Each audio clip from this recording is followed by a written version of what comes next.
Buenos días, hoy te voy a mostrar cómo poner la alarma en tu Samsung Galaxy A01 Core.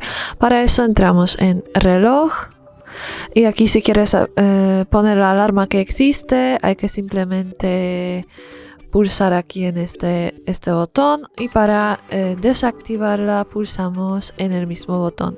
Para crear una alarma nueva pulsamos aquí arriba en la cruz. Y ahora podemos elegir la hora y los minutos. Y aquí podemos también elegir los días en los que queremos que suene la alarma.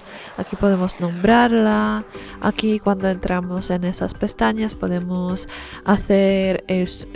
cambiar el sonido, vibración o la repetición.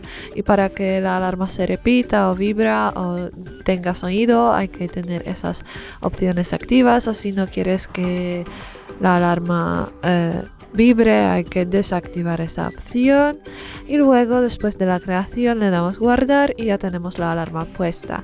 Para desactivarla pulsamos en este botón y es todo. Muchas gracias por ver el video, te invito a dejar un like, comentar y suscribirte a nuestro canal.